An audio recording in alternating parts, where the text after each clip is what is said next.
Good evening, everyone. Welcome to another episode of the Bed Tech Show. We're your hosts, Ben and Ethan. We're excited to bring you some awesome tech news here in the evening. We'll go ahead and get started with our first article here. Looks like there's going to be 7 years of updates. At least that's what Google is promising with their all-new Pixel 8 Pro. Not only for security, but for full OS updates as well. But a promise from Google, that's kind of like cat promising not to eat your plants or pee on all of your stuff.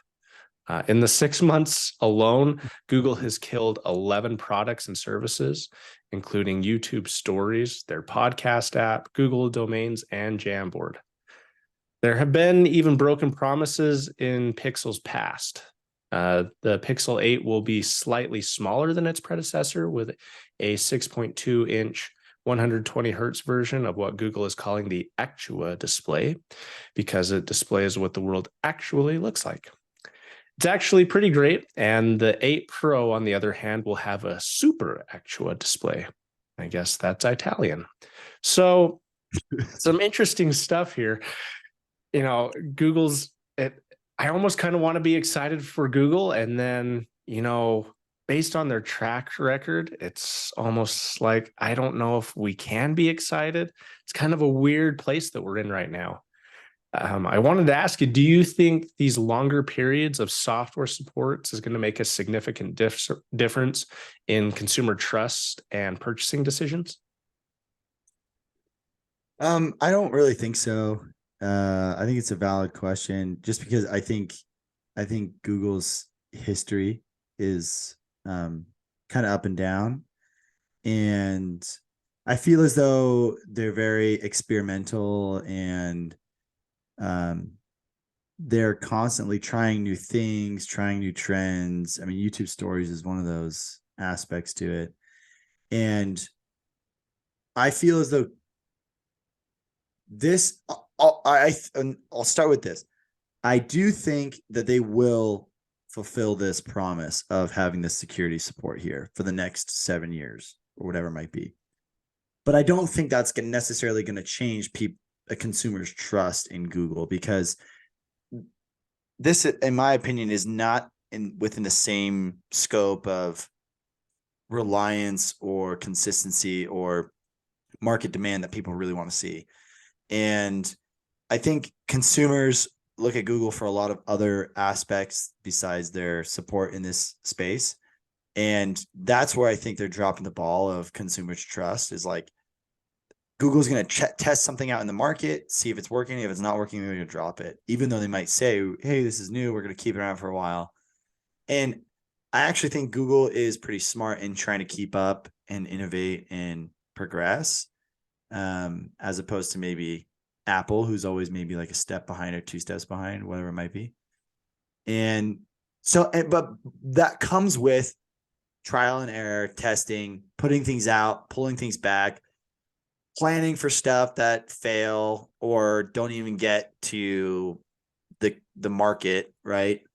Things get announced and then they don't follow through with it. And so I just feel as though this won't really change a lot of consumers' perspective on Google. I think people are still going to have the same idea that Google will announce a lot. They'll continue trying to innovate as much as they can, but I think it's just known that their ideas not always, but oftentimes fall through. Like Google Glass is another example. Like everyone thought, everyone's going to have smart glasses. And then that kind of like fell through, right? Whatever happened to that? That was such cool technology. And so stuff like that, where you're just thinking, okay, they put a lot of stuff and thought, money into it, and then they back out. I don't think this is going to change a lot of perspective. That's my opinion. What's your take on this? Do you think this is actually really valuable, where people are going to say, well, wow, good for Google, 7 years support for Samsung, that's great? Or are they going to be like, whatever? I think this is good. I don't think consumers are going to care too much. I think we've gotten, maybe if this was like 7 years ago, people would have cared a bit more, and that would have really helped. But now we've kind of gotten used to not so much support for products as they age out. I mean, if you look at Samsung phones and Android, the average life for Android phones is about like 2 or 3 years.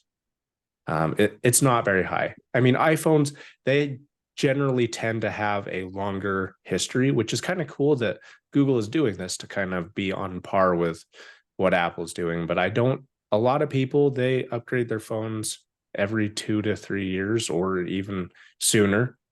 Yeah. And if you break your phones, maybe you're doing it even more than once a year type of thing. So I don't think it's going to make a significant difference. I think they would have, not only would Google have to do this with this product, but they would also have to invest a little bit more time in their other products and probably keep them around. Like Stadia or Yeah. Yeah. That's another prime example. yeah. And I mean, yeah, well, the Google glasses too. That was such a cool tech. I guess we'll have to wait for Meta's Ray-Bans to come through. So I don't think this is going to change too much, but I think it's kind of cool, and a little odd, but I guess Google can do that. They have money, Yeah. and True. no matter if they continue to break consumers' trust, they've got trust in other areas, and I think they're going to be just fine. Yeah, I think you're right. That's fair. Fair point. Another interesting turn of events. So some of you may have read the reports already. And with those reports, the iPhone 15 Pro and Pro Max have been overheating in regular use of the phone. Apple plans to release a new update addressing the bug that they are calling it. They're calling it just a software bug. Apple reports that the Pro models run warmer than expected due to increased background activity, which is interesting since there's a couple of things that have come through with this new iPhone. I mean, we've got a new type of material that on the housing that has been different from other generations.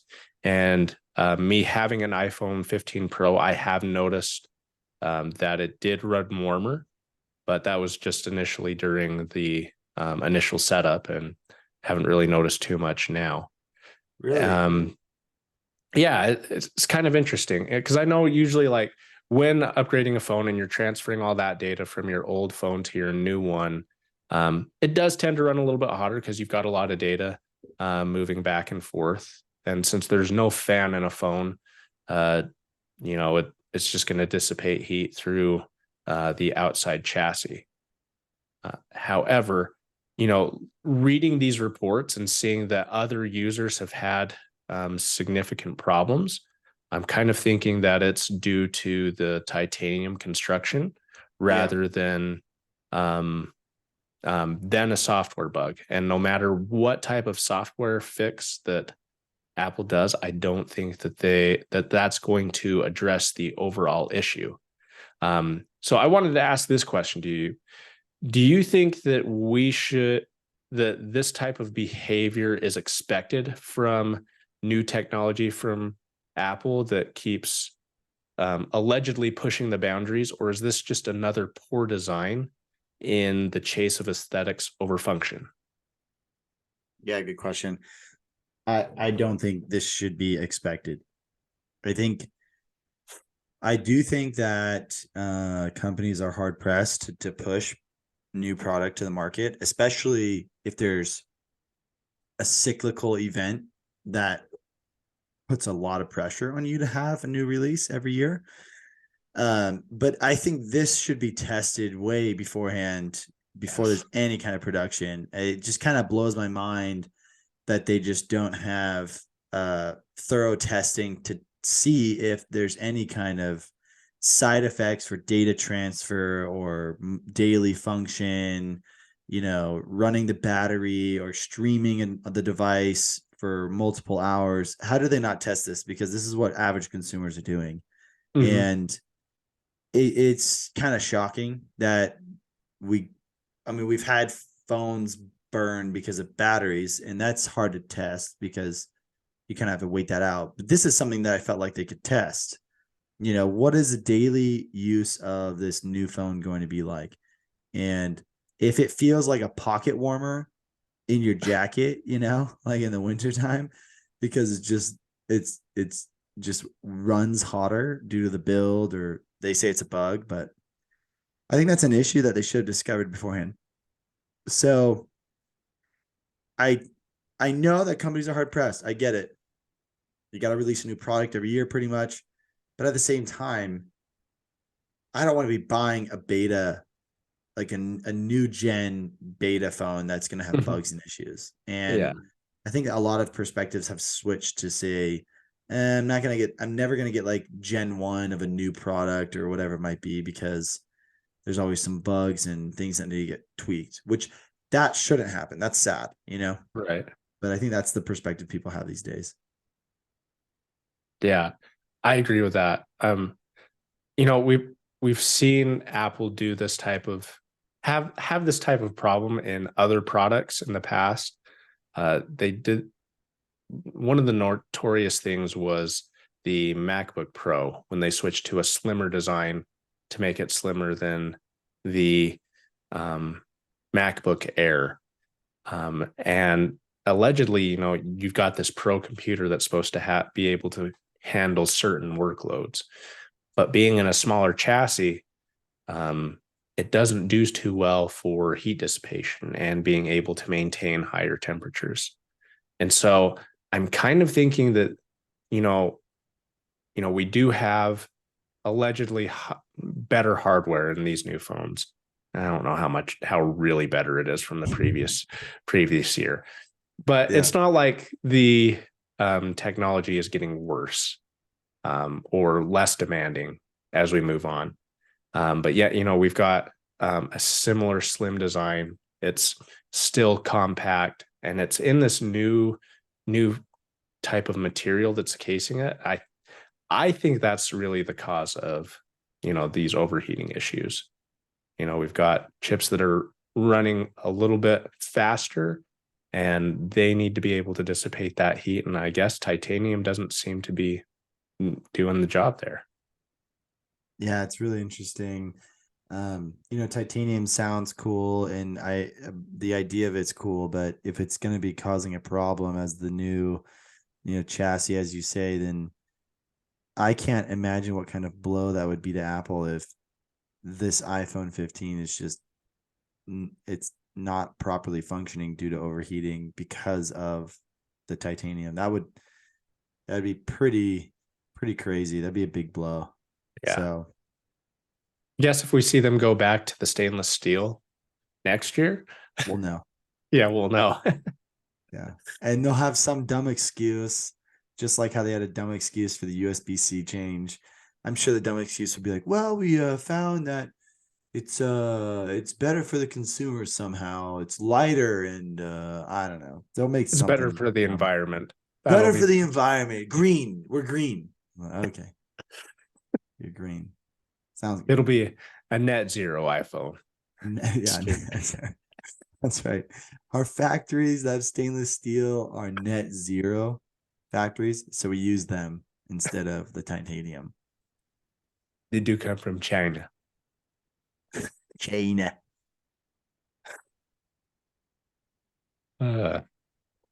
Well, for those of you that remember the first generation Apple Watch, unfortunately, all first gen Apple Watches released in 2015 have been added to Apple's obsolete products list, meaning that they will no longer be eligible for service or repairs from Apple stores or its authorized service providers. So these obsolete Series 0 devices include the solid gold Apple Watches with the 18-karat case that Apple sold for $10,000 to $17,000 and discontinued in 2016. On the software side, watchOS 5 already dropped these watches back in 2018. However, even though software was dropped quite a few years back, now these products are obsolete And no matter how luxurious they are, unfortunately, they will have absolutely no value. So with this, I kind of wanted to ask you how do you think rapid obsolescence of high-end tech products like this $17,000 Apple Watch affects consumer trust and brand loyalty? Oh man. Oh, dude, I don't know. I mean, Apple has a cult following. So that's one thing that's really unique. You and I both understand this. They have a cult following. There's people who are just Apple everything, which, hey, to each their own. I'm not Mm-hmm. saying that's wrong. What I'm saying is they have a cult following. So I don't think no matter what they do, people are still going to eat up whatever Apple provides. I do think, however, that you bring up a really good point. This rapid change in technology is causing previous technology to become obsolete so fast. And if you don't make purchases as a consumer with that in mind, you're going to get burned. Like the people who bought the $17,000 Apple Gold watch as a timepiece, in my opinion, are suckers. They're suckers, man. It's not a Rolex. It's not a Breitling. It's not, a watch that you can hand down to your kids. And Mm-hmm. it's just not the same. It's become obsolete. I'm sure the value's gone down. Maybe not. Maybe it's like the first gen iPhone where the value's gone up because it's so rare to come by, and they're obsolete now, and so they're not making them anymore. Maybe that's the case, but I highly doubt it just because they're a piece of technology and not um they're an electronic and not, an actual uh investment piece like a watch might be. Watch, yeah. Yeah. And so I think your question is, how does this affect consumers' trust and, brand loyalty? For Apple, I don't think it's going to hurt them that much, to be honest. I just want people to be smart in their decisions when making a purchase. Don't buy a $17,000 gold Apple Watch. We've Yeah. seen those kind of investments in electronics, because they're electronics. They either go bad or they become obsolete because technology has moved on in the electronic space so fast. So it's just a waste of money. Yeah, just suckers who buy those. That's my thought. I mean, maybe it will impact brand loyalty that much more. Do you have a disagreeing opinion? Do you kind of agree with that? What are your thoughts? I don't think this is going to really affect brand loyalty. I feel I I feel sad for those that did did buy into this Apple Watch edition back in the first gen, thinking that, hey, this could be kind of like a timepiece.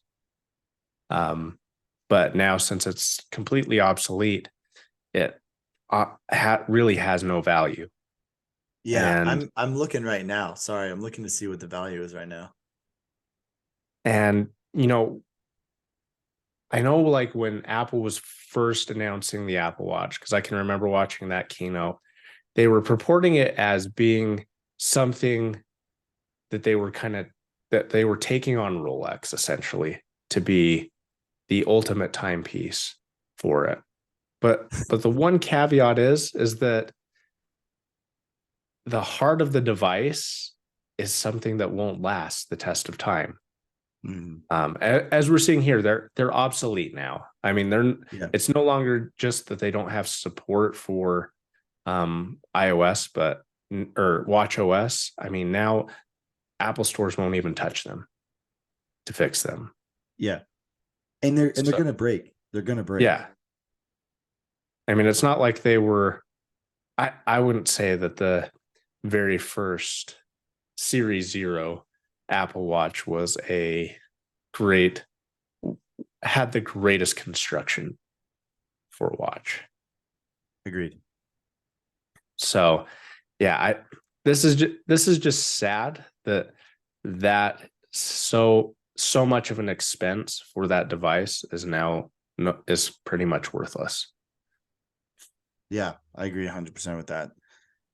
Yeah, people who thought like, oh, this will be great. I'll buy this. My kids will have it. I don't know if people made that purchase thinking that maybe they have like whatever money, they have so much money that they just don't care. Yeah. But I'm sure there's people who shouldn't have bought it.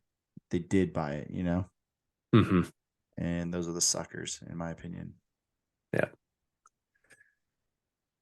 Unfortunately. Yep. But I guess in other news, it looks like the PlayStation head, Jim Ryan, is stepping down. What do we have going on here? Yeah. So Jim Ryan, who was originally a marketing guy, in I think it was like 1980s, 1990s with PlayStation. Um, and he stepping down from his role, and a lot of people are excited about it. He's essentially the boss of PlayStation. He's president and chief executive officer of Sony Interactive Entertainment, which in the article is SIE. Mhm. And so yeah, he's stepping down, and he oversaw the launch of PlayStation 5. He was there for 4 years in this role. But a lot of people don't really like him. So a lot of people are really happy about this. It's pretty interesting to see this change, to be honest. But he's retiring in March of 2024 after 30 years in PlayStation overall and 4 years in that position. Um, his role is going to be taken over by Hiroki Totoki, who's the COO and CFO currently. So he's going to be Oh dear. also Oh dude. CEO. So he's pretty much a one man C suite, Yep. which I thought was kind of crazy. So it's just kind of interesting to see what's going on here. Like, why are they making this change?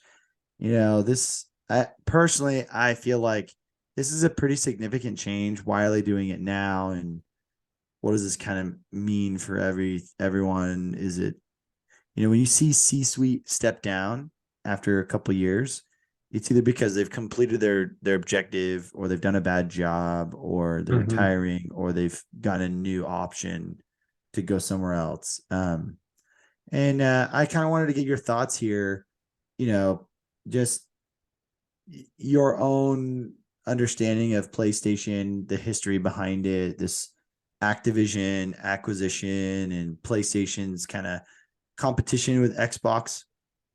Do you think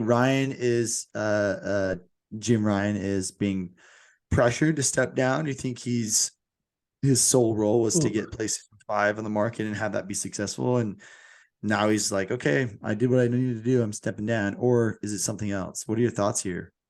And maybe because they didn't get the Activision deal, but or Yeah. they weren't successful in stopping that. And blocking it. Yeah. Yeah.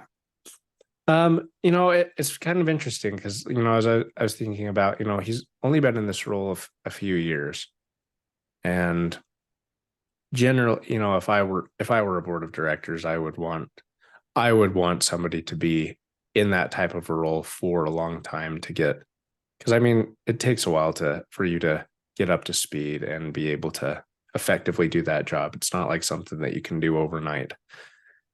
And so, I'm it kind of seems like there may be some external pressures getting him to step down, and it might not necessarily be voluntary, especially if the successor is already doing two C-suite jobs and now is going to be doing something Dude. in addition to that. Yeah. uh, that seems a little suspect to me here. So I'm thinking there might be something else going on that brings to this. What are your thoughts? Yeah. I'm kind of with you on this, and maybe I just like the drama of things, but the guy, they don't have anyone to back him up and immediately replace him. And that, to me, that means they want to get him out faster than they want to get someone in. Mhm. And because if he was doing a great job and they're just thinking, all right, prep things for the next gen while we find someone for you. And then when we find someone, we'll have you step down. I mean, that would be a logical plan if everything was going hunky Right. dory. But to me, it seems as though, hey, let's get him out. We don't want him here. He's given us mixed results. We've kind of been having bad PR with stuff recently. Let's get him out and let's get someone new. But in the interim, we'll have our COO/CFO handle things overall, which I do not envy him. No. But yeah, it's pretty crazy. There's also like some PlayStation fans who are kind of happy that he's leaving because he's criticized PlayStation stuff in the past and he said some interesting remarks. He was playing like PlayStation 1 and PlayStation 2 games and was like, this stuff's ancient. Why would anyone want to play this? And he's done some interesting stuff and said some interesting things. And some of the things that in Activision we've covered in our podcast about like the leaked emails he said about he just doesn't care about acquiring Activision. He just wants to block Microsoft. Like Yeah. guys being a kind of a jerk, Yeah. And so I think, that's bad PR. And so I agree with you. I think there's some politics here. Especially with how unprepared they are to replace him. And it provides an opportunity for like a new direction and a new culture of PlayStation to come about. I'm curious to see where it will go. And when they get someone new in who's actually full time in that role, what their priority is going to be and what the culture and vibe and kind of market feeling they bring. How do they want to direct their brand? Where do they want it to Mhm. go? And so I'm kind of excited for that opportunity. I wonder if there'll be more console agnostic. And what I mean by that is like open to console sharing as opposed to competitiveness. But Yeah. I doubt it. I We'll doubt it, see. but that'd be kind of Yeah. cool. I'd love to Yeah. see Yeah. It would that. be kind of cool. Those are I my mean, thoughts. But yeah. I mean, I think like one thing that would like be a great move for PlayStation that would require, at least from what I think, would require very little like upkeep or um anything investment in would just be bringing old titles like backwards compatibility. yes, I mean, that would like win your fans over without you having to do pretty much anything. I'm trying to see. I'm Googling right now, like how much backwards compatibility do they currently have? Do you know off the top of your head? Last I heard, it was not very much. I mean, like, I think they had support for like PlayStation 4 and some PlayStation 3. Yeah. It's But it's pretty much PlayStation 4. yeah, that's like the Uh only backwards compatibility. Um, and like if they brought the original PlayStation 1 games to that, a lot of stuff where our generation grew up with, that would just win a lot of people over and a lot of goodwill for the company. I agree. I mean, if we take a look at what Xbox did, I mean, they did that. They've brought back a lot of the original Xbox games to the Xbox now.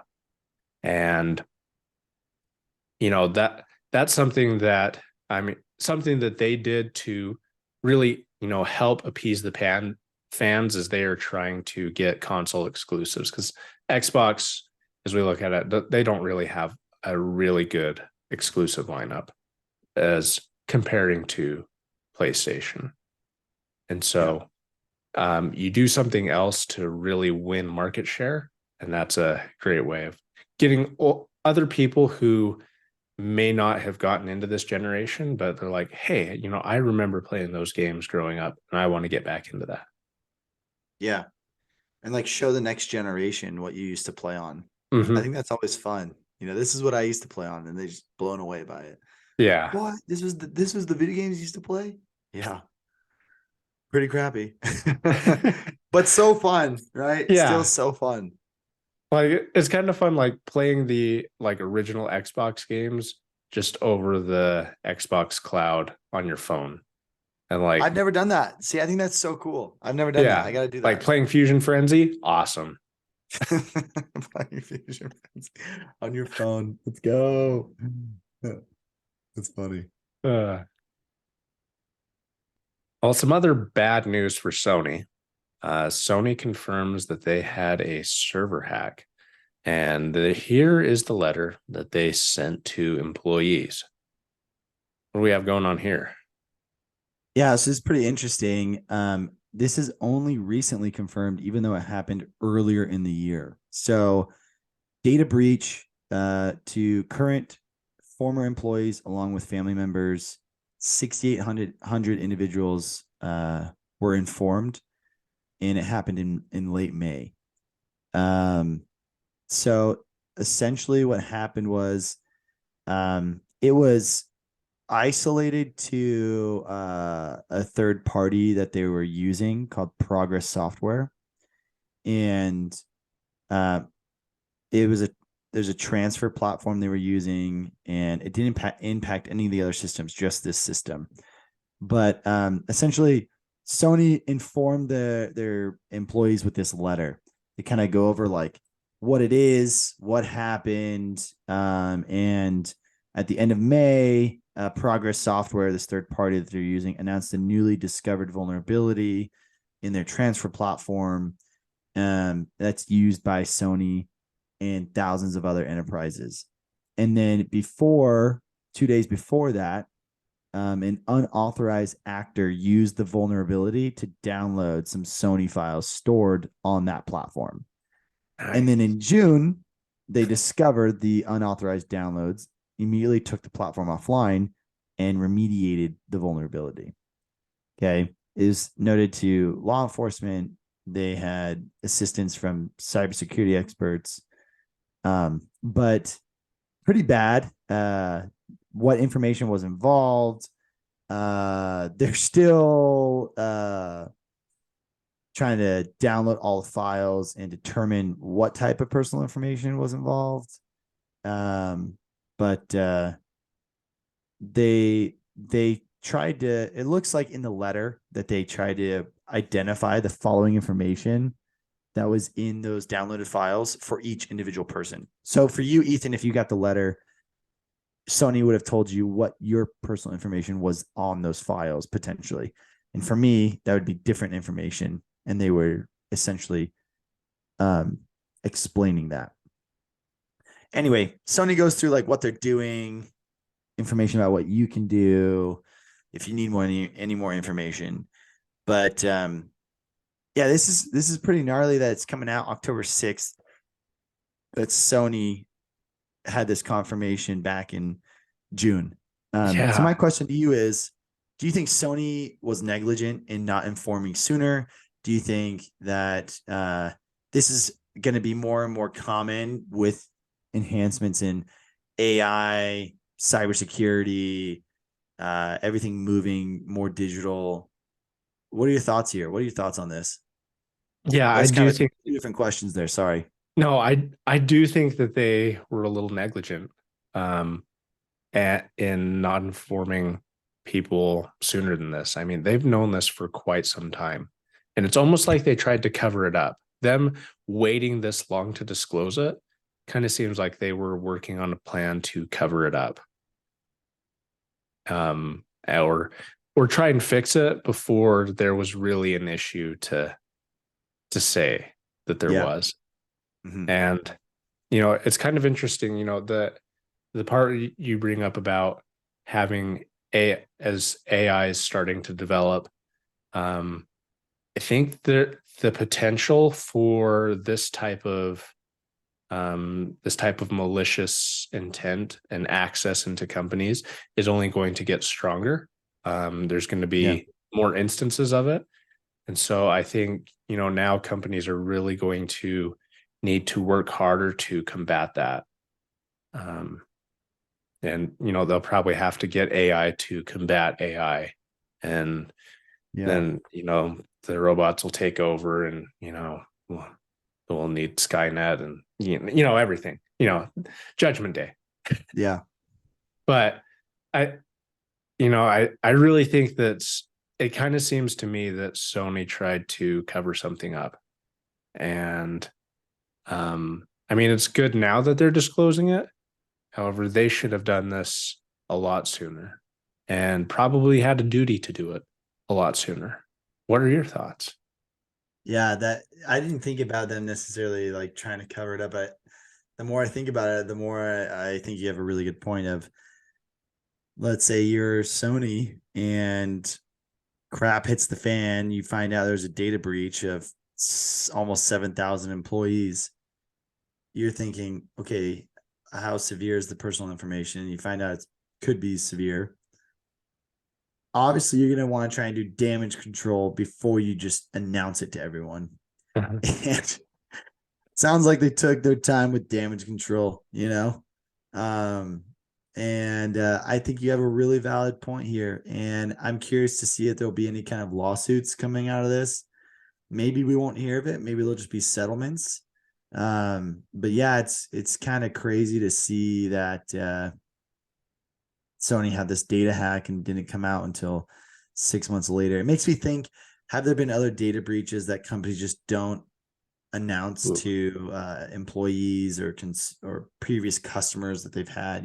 People, they have customer lists, and so data breach for that. It just makes me wonder, what's been hacked, what hasn't, and who's reported on it, because maybe they just don't want the bad PR, and so they just don't say anything.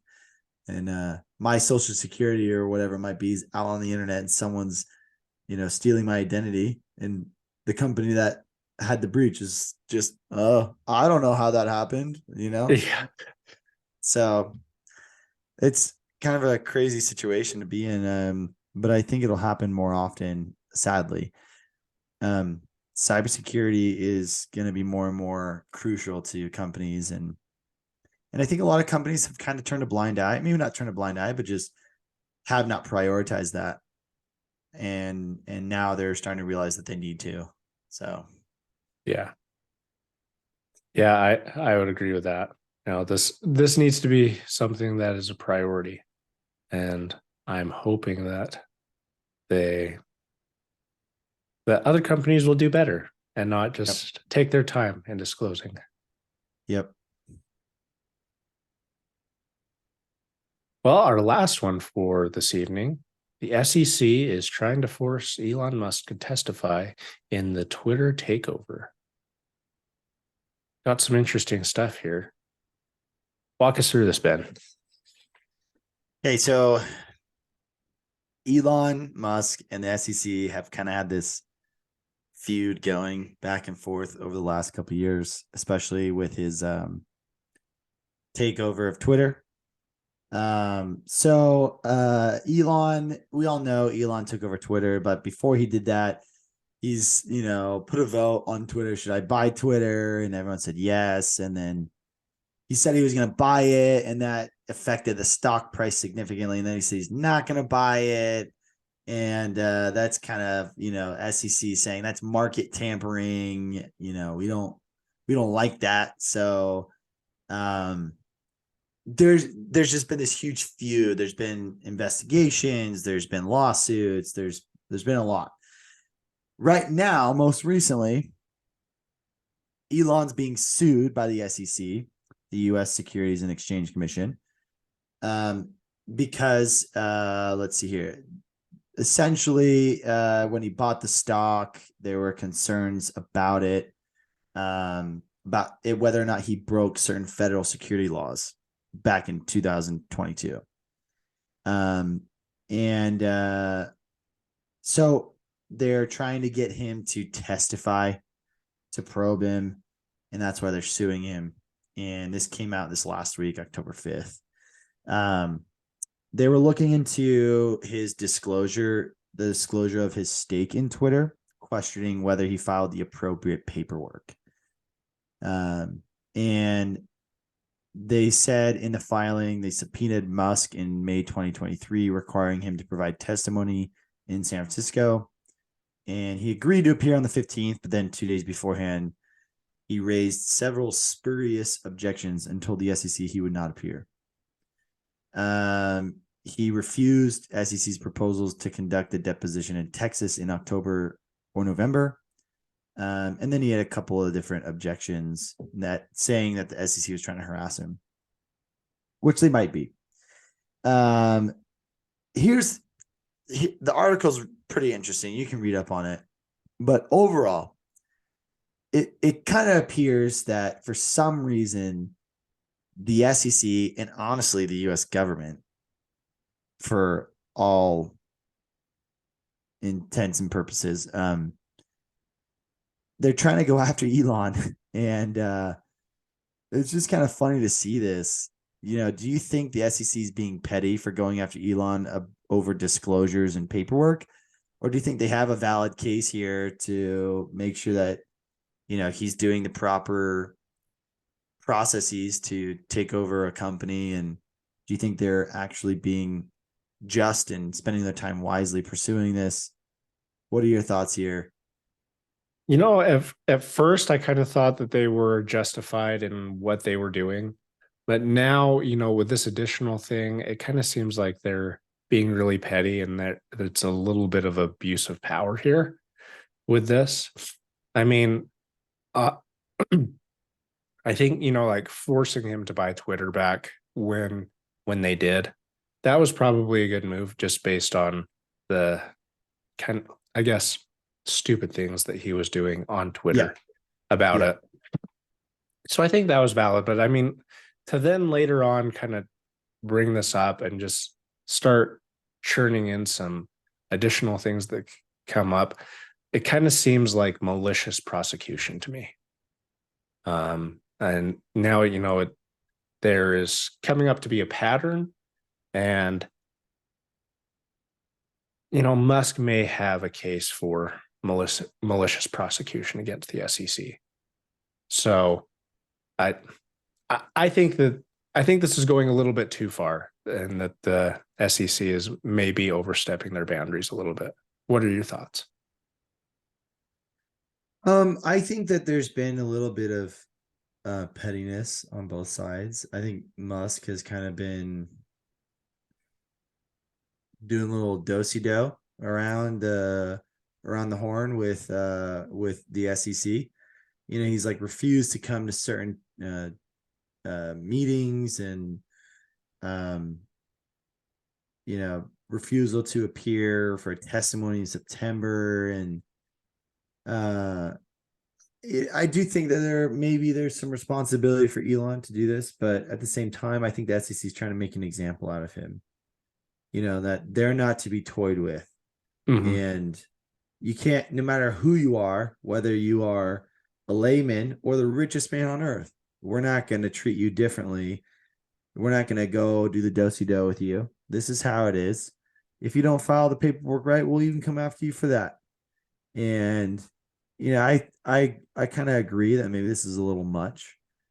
And I'm curious to see what's going to happen here, because I don't think Elon's going to back down. I think he's a pretty hard-headed dude, and so he's going to do what he can to, troll or piss off the SEC and do it in a way where he's not prosecuted for anything. So yeah, it's kind of annoying how we continually talk about Elon and the investigations and him. And I mean, yes, there's some justification, like you said, with what he was doing with Twitter before he acquired it, and his almost like threats of the acquisition, right?